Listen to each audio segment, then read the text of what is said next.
This video contains content that may not be suitable for all viewers. Viewers' discretion is advised. We will not live in fear.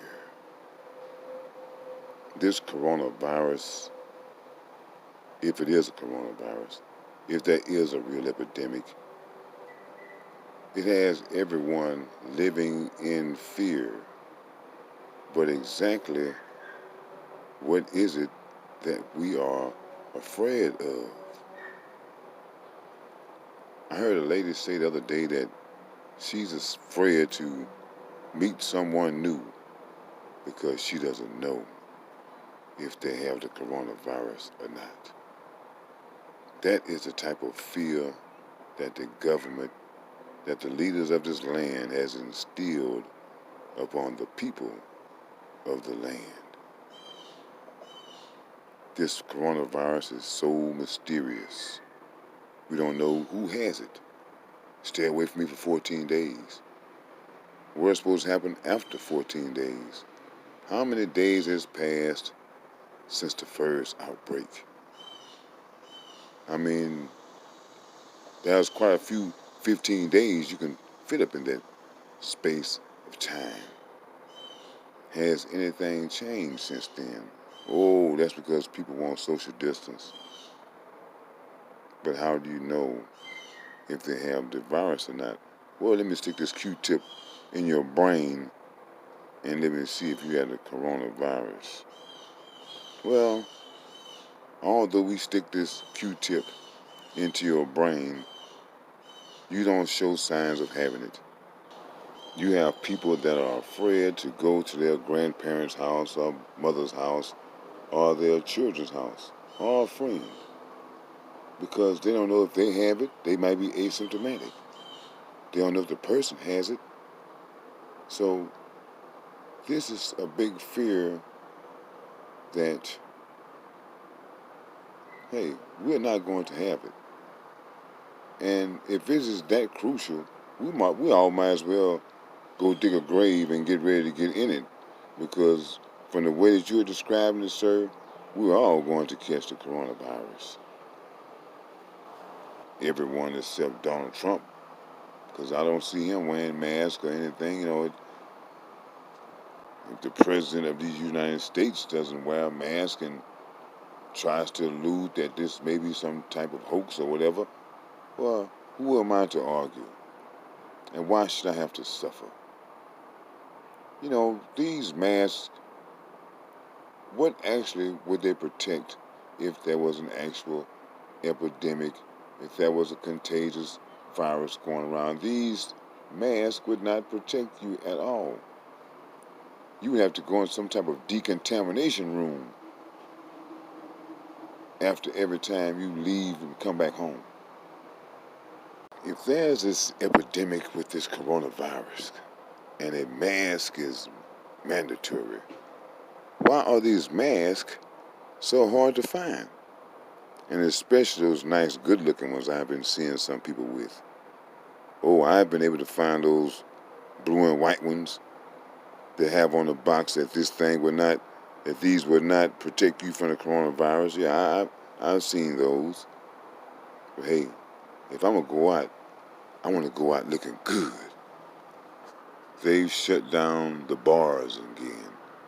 I don't go out to bars and clubs anymore. But what is the difference between a bar and, let's say, Walmart? I mean, there's no social distancing going on in that place at all. And people are picking up items and putting it down. So I see a worse health risk in a place like a Walmart than I would in a bar. At least those glasses are getting washed after every use. And during this deal, I know that dating has become a drag as well. But if you are feeling like most people are feeling, I don't think you will be able to hold out much longer. So we're going to see how that's going to work out. Although there's something out there that is killing people, I just don't believe, like, because enough people aren't catching it. Enough people aren't passing away from it. And like I keep saying, man, if it was just a real epidemic like that, I think we would see greater numbers of people passing on from this than the few numbers that I've seen here. And I just can't help but believe that somehow this stuff is being intentionally passed along.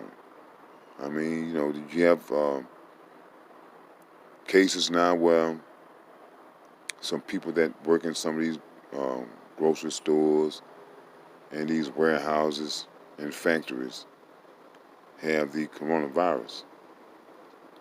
But what about the people that work down at the water plant? Have you checked those people out?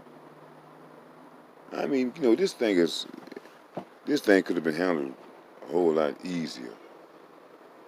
I really think that we, the people of America, we should sue America for doing such a lousy job of protecting us from this coronavirus. And now we are left with the burden of talking about social distancing. And how did the disease enter into America in the first place?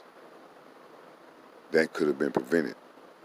I've noticed that you have a lot of people that are using this social distancing as an excuse to be the snobs that they already were. And here's another thing. When, I hate to make this a race issue, but I just got to. When you had white people saying, hey man, we're tired of this, we're going outside anyway, we're going to the beaches, there was no talk of a damn outbreak. But when George Floyd was killed and the protests started, now there's talk of outbreak. But there was also talk of that you have had white supremacists out there who are going to intentionally spread this coronavirus. Why aren't things like that looked into? That's why I'm saying is that, hey man, we're just not going to live in fear. You ain't going to have me running around scared of my damn self. And that's what a lot of people are right now, scared of themselves. I mean, this thing is a scare like when AIDS first came out. People were scared to meet somebody because you don't know if they got that lick or not. But over time, people have gotten over that. And so they had to create something else. And here comes the coronavirus. I don't want you around me because I don't know how he spreads, but it might spread. They keep talking about when you talk or when you cough. I don't know what people were taught in their homes, but in my house, you were taught to put your hand over your mouth when you cough or sneeze. That's why you keep you a handkerchief for times like that. But some people are what my parents used to call ear-mannered. Those are the ones that go around sneezing and coughing without putting their hands over their mouths. These people need to come up with better explanations as to how this coronavirus is actually spreading, how you catch it. Is it really an epidemic like they say it is? Is it in the water system? Did somebody contaminate Miss Bear's bread? Not to use your name in vain like that, because I like Miss Bear's bread. But I'm just saying that there is something other than what they are saying happening. And I keep saying, when they keep telling everyone to stay at home, doesn't that mean to stay in the house? So is it in the atmosphere? And if it is, why won't they just say that? So as I'm saying, we are not going to live in fear, especially of the unknown. So I'm not saying to run up and kiss the first person that you see, but if the girl kind of cute to you, Even though she might have a little snivel or something, do what you can to get her well, so that one day you probably can put them lips on her. When was that first shutdown date? Wasn't it up in, I think, like in April? Here it is, knocking on July, and they're still talking about shutdowns. When they first started talking about this, they wanted people to stay in the house for 2 years. That's what they said, that this thing might last. It's for 2 years. Hey man, I expect a lot of chaos on the street because I just don't see people staying in the house for 2 years. So maybe that's why they got these troops out here to make you stay in the house for 2 years. But what is this big thing about controlling and making people do things that they don't want to do? What is that all about? And right now, I'm speaking as a black man. We ain't living in no fear. The older generation, they just had to go through that. But this younger generation and my generation, hey man, we don't live in no damn fear.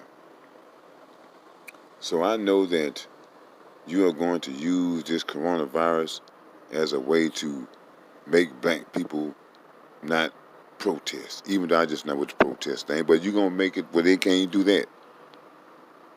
You're going to say, hey man, you are in violation of the social distancing ordinance. You have to disperse or we're going to take everyone to jail, because you just know that some black person somewhere is going to get killed by some racist ass cop. You can bet your bottom dollar on that. So when it happens, they're going to try to squash it with these new damn rules. But we ain't having it, and we ain't living in no damn fear.